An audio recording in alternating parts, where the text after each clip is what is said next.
वैदिक साहित्य चैनल के सभी भक्तों को कैलाश पंडित का नमस्कार। प्रिय भक्तों, आज हम आपको बताने जा रहे हैं मघा नक्षत्र के विषय में। मघा नक्षत्र परंपरागत ज्योतिष के अनुसार सिंह राशि में आता है और इसके आदि देव हैं पितरदेव और स्वामी ग्रह हैं अरुण देव अर्थात वायुदेव।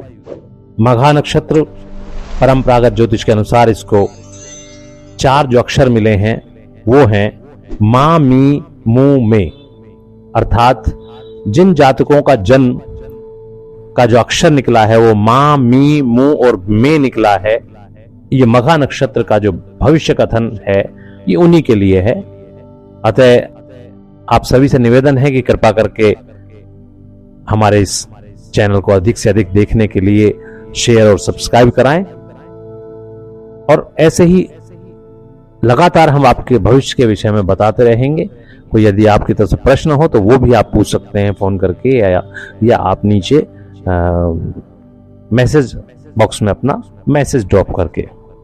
हमारे जो साथ में बैठे हुए प्रगान पंडित होते हैं, पूरा चैनल बैठता है, पैनल एक बैठता है, वो आपको उसका जवाब देगा। तो हम आते हैं कि भक्तों, हम बताएंगे आपको सोहन पद्धति के अनुसार कैसा ये जो वर्तमान चल रहा है जून माह 2023 का और आने वाला समय, प्लस इससे आने वाले कुछ वर्षों के विषय में भी बताएंगे। हम एक आपको आगाह करेंगे कि आपको किस तरह से आगे चलना चाहिए। जून का जो माह है ये ज्योतिष शास्त्र के अनुसार ये बहुत ही बड़ी भौगोलिक घटनाओं को दर्शाने वाला है, बहुत बड़ी आपदाएं विपदाएं लेकर आया है, क्योंकि बहुत वर्षों के बाद ऐसा योग बन रहा है कि एक ही महीने के अंदर 9 ग्रहों में से 8 ग्रह अपना स्थान बदल रहे हैं और 9वें जो शनि देव हैं वो अपना नक्षत्र नहीं बदल रहे लेकिन वक्री होकर पीछे की तरफ जा रहे हैं, तो वो भी अपना स्थान बदल रहा है। 8 ग्रह अपना नक्षत्र बदलकर अपना स्थान ही बदल रहे हैं।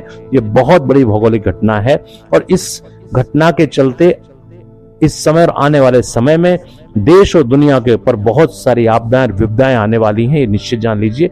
ऐसा गुरुजी महाराज का हमें आदेश हुआ है आप सभी लोगों को सजग करने के लिए, क्योंकि जब इस तरह की घटनाएं होती हैं, भौगोलिक घटनाएं होती हैं, तब देश और विदेश में सुनामी आते हैं, ज्वालामुखी फटते हैं, सूखा होता है, भारी बीमारियां लग जाती हैं बहुत बड़ी बड़ी, जैसे पिछले दिनों में आपने देखी है कोरोना की बीमारी का देखा था।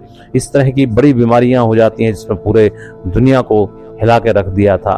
इसके अतिरिक्त बाढ़ के एक्सीडेंट के बहुत बड़े बड़े केस आने शुरू हो जाते हैं जिसमें एक साथ बहुत सारी मौतें होती हैं, ऐसा भी इसमें देखने के लिए आया है।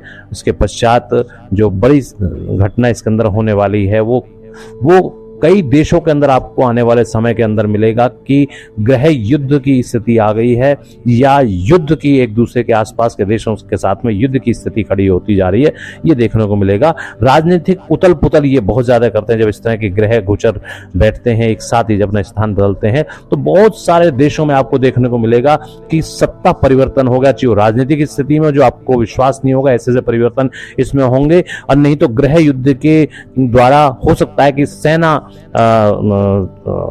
सत्ता पर काबिज हो जाए। इस तरह का भी जो है देखने के लिए आया है। खैर, हम बताते हैं कि आपका वर्तमान और आने वाले कुछ समय कैसे रहेंगे, इस पर हम प्रकाश डालते हैं। हम भक्तों 4 ग्रहों के विषय में बताएंगे जो बड़े ग्रह हैं, जो ज्यादा समय तक आपके नक्षत्र में विराजमान रहते हैं, भ्रमण करते हैं और आप पर बहुत ज्यादा प्रभाव डालते हैं। प्रिय भक्तों, हम सोहन पद्धति के अनुसार 4 बड़े ग्रहों के विषय में आपके को बताएंगे कि जो आपका ज्यादा समय लेते हैं, ज्यादा समय तक आपके नक्षत्र में विराजमान रहते हैं, भ्रमण करते रहते हैं और आपके वर्तमान और भविष्य को प्रभावित करते हैं। जिसमें से गुरु बृहस्पति हैं जो लगभग 6 महीने के करीब आपके नक्षत्र में विराजमान रहते हैं, फिर आगे बढ़ जाते हैं। फिर शनि देव हैं जो 1 वर्ष और कुछ महीने आपके नक्षत्र में रहते हैं। फिर वरुण देव हैं जो 3 वर्ष से अधिक समय तक आपके नक्षत्र में विराजमान रहते हैं। और उसके बाद है वरुण देव यानी कि जल देव, जो 6 वर्ष से भी अधिक समय तक आपके नक्षत्र में विराजमान रहते हैं और वो आपके भविष्य को काफी ऊंचाइयों तक ले जाते हैं। बहुत बड़ा परिवर्तन ये दोनों बड़े ग्रह आपको मिलकर करते हैं। तो हम आइए बताते हैं चारों ग्रह किस तरह से परिवर्तन लेकर आ रहे हैं आपको और आपके जीवन में जून माह से लेकर आगे के समय में, क्योंकि सभी ग्रह अपना नक्षत्र बदल रहे हैं, अपना स्थान बदल रहे हैं। तो गुरु बृहस्पति जो है वो अभी अश्विनी में बैठे हुए हैं। अश्विनी आपका जन्म का नक्षत्र है, तृतीय जन्म का जन्म जो होता है, यानी कि ये कह रहे हैं कि पिछले समय में इन्होंने ऐसी व्यवस्थाएं बनाई हैं कि आपके यहाँ शादी विवाह, बच्चा पैदा होना या कोई भी परिवार में सदस्य की बढ़ोतरी इन्होंने की है। और आने वाले समय में जो इन्होंने गुरु बृहस्पति जो है वो 21 तारीख को आपका स्थान बदलकर भरणी में चले जाएंगे। भरणी जो नक्षत्र है वो आपके लिए बहुत ही शुभ कारक, संपत्ति प्रदाता नक्षत्र है। पत्नी की तरफ से, पत्नी के परिवार की तरफ से आपको संपत्ति का कोई आदान प्रदान होने की स्थिति नजर आ रही है। और वैसे भी अगर चाहेंगे तो आप आने वाले 6 महीनों में अगर आपने सोचा हुआ है संपत्ति खरीदने के विषय में तो वो खरीदी जा सकती है, बशर्ते कि आप उसकी व्यवस्था कर रहे हो। अब आते हैं हम शनि देव क्या कह रहे हैं। शनि देव जी शतभिषा नक्षत्र में इस समय विराजमान है पिछले 1 वर्ष से। और शतभिषा नक्षत्र साधना का विषय है, आपके साधक के रूप में है। इसका मतलब पिछले 1 साल इसने बहुत अच्छी व्यवस्था आपके परिवार में बना रखी है और पूरा पूजा पाठ कराने की स्थिति, अनुष्ठान कराने की स्थिति इसने बनाई है और सभी परिवार एकत्र हुआ है। ये अब आगे बढ़कर ये चले जाएंगे। शनि देव आगे नहीं बढ़ रहे हैं, बल्कि ये 17 तारीख को वक्री होकर पीछे जा रहे हैं, यानी कि पीछे ये जाके धनिष्ठा में चले जाएंगे, जो आपके लिए कुछ समय के लिए व्याधि कारक है, यानी कि स्वास्थ्य पर प्रभाव डालने वाला है। उसको हम अभी से आगाह कर रहे हैं, तो कृपा करके बचने की व्यवस्था आप कीजिएगा कि वो आपको भारी बीमारी से ग्रस्त कर सकते हैं शनिदेव। लेकिन वो कुछ समय की बात है, कुछ महीने की। उसके बाद ये वापस शतभिषा में आके आगे बढ़ जाएंगे शतभिषा से और ये पहुंच जाएंगे पूर्वा भाद्रपद में। और जब ये पूर्वा भाद्रपद में पहुंचेंगे अगले साल के करीब की बात है, नवंबर दिसंबर में, तो आपको बहुत सजग रहने की जरूरत है कि शनि जो है ये आपके लिए कुछ अच्छा नहीं लेके आ रहे हैं, ऐसा प्रतीत हो रहा है। ये गुरुजी महाराज के अनुसार अगर हम बताएं, सौन पद्धति के अनुसार बताएं, तो ये आने वाले समय में कहीं कोई वारदात, कोई एक्सीडेंट, किसी भी प्रकार की यात्रा में कोई नुकसान, बहुत बड़ा धन व्यय, किसी चीज के अंदर खर्च बहुत ज्यादा कराने वाले हैं, या ऐसा भी हो सकता है कि भगवान ना करे कि कहीं कोई कोर्ट कचहरी की स्थिति आपको बना दें, तो आपको शनि का उपाय अवश्य करवाना चाहिए। ये थोड़ा सा ध्यान रखिएगा आने वाले समय के लिए।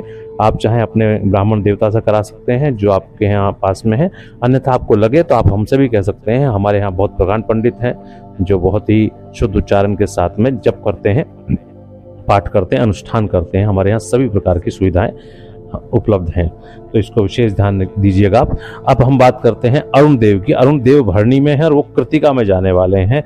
भरणी में उन्होंने संपत्ति प्रदान की है आपको, हर तरह की संपत्ति का, चाहिए वो बच्चे से संबंधित हो, नया बच्चे का जन्म वगैरह हो, या आपका किसी भी प्रकार की संपत्ति की बात कर रहे हैं कि उन्होंने आपको योग बनाए, आप खरीद पाए, नहीं खरीद पाए। अगर नहीं खरीद पाए तो अभी 6 महीने का योग अभी गुरुदेव और बनाने वाले हैं, उसमें खरीद सकते हैं। लेकिन अरुण देव भी आगे जो जा रहे हैं वो कृतिका में चले गए हैं, यानी कि जो संपत्ति आप खरीदें वो विशेष ध्यान देते हुए खरीदें कि कहीं कोई उसमें ऊंच नीच ना हो जाए। ऐसी स्थिति बन सकती है, समस्याएं आ सकती हैं, परेशानी आ सकती हैं आने वाले समय में। अरुण देव ऐसा कह रहे हैं। और हम वरुण देव की बात करें तो वरुण देव पूर्वा भाद्रपद में अभी हैं और उत्तरा भाद्रपद में जा रहे हैं। ये आपके लिए बहुत ही शुभ सूचना मैं आपको दे रहा हूं कि वरुण जो हैं वो जो जल देव थे वो आपके पूर्व भाद्रपद में थे, जो आपके लिए वधकारक था, बहुत ही नुकसानदायक ये नक्षत्र में बैठे हुए थे, बहुत परेशान कर रहे थे, क्योंकि गुरु का नक्षत्र है, गुरु भी आपके जन्म में बैठे हुए थे। तो इसने ऐसा लग रहा है कि जैसे जन्म से संबंधित बहुत सारा खर्चा वगैरह आपसे कराया है और जैसे तैसे करके बच्चे का या उनका जो भी विवाह भी अगर हुआ है तो उसमें बहुत बड़ी कोई परेशानियां आई हैं, ईश्वर ने शायद निकाल दी हैं, भगवान करे कि ऐसा हो गया हो। और धन व्यय आपका हुआ है, कई तरह के परेशानियों के बाद में धन भी इसमें काफ़ी व्यय नज़र आ रहा है। और मतलब कुल मिला के अच्छा संकेत ये पिछले 6 साल में नहीं दे रहे हैं, लेकिन अब सूचना बहुत अच्छी है कि अब ये आपके मित्र कारक में चले जाएंगे। शनि का जो नक्षत्र है उत्तरा भाद्रपद में चले जाएंगे, तो ये ना केवल राहत है, अगले 6 महीने ये आपके इर्द गिर्द मित्रों का एक बहुत बड़ा जमावड़ा पैदा कर देंगे, खड़ा कर देंगे। और जो समस्याएं इस बीच में पीछे रही हैं, ये सबका निवारण करते हुए वरुण देव के अनुसार आने वाले 6, 12, 18, 24 वर्ष अब आपके लिए, वरुण देव के लिए बात कर रहा हूं, ये 24 वर्ष वरुण देव आपकी सेवा करेंगे। बहुत कुछ आपको दे के जाने के लिए बारे में बात कर रहे हैं। जो पीछे अभी इन्होंने ले लिया है, ये सब कुछ अब 24 साल आपके लिए बहुत अच्छे जाएंगे, बशर्ते कि दूसरे भी इसी तरह से रहें। तो आपसे निवेदन है कि एक तो आप जो अरुण देव हैं, अर्थात जो वायुदेव हैं, एक शनि देव, आप कृपा करके इन दोनों का जो है थोड़ा सा अनुष्ठान आप कराइएगा। अगर ये कराते हैं, शनिदेव को इनको प्रसन्न कर लेते हैं, तो ये वारे नारे करने वाले हैं आने वाले समय के लिए। और गुरुजी महाराज के आशीर्वाद से हम चाहेंगे कि आपका घर धन से भरा रहे, परिपूर्ण रहे, आपकी प्रतिष्ठा चारों ओर हो और ये सब आप बहुत जल्दी प्राप्त करें, ऐसे हमारा निवेदन है, ईश्वर से प्रार्थना है। इसी के साथ मुझे कैलाश पंडित को आज्ञा दीजिएगा। नमस्कार। और स्नेह के साथ, आदर के साथ बोलिएगा, परम आदरणीय गुरुवर ज्योतिषाचार्य पंडित सोहनलाल शर्मा जी की जय, भगवान परशुराम जी की जय।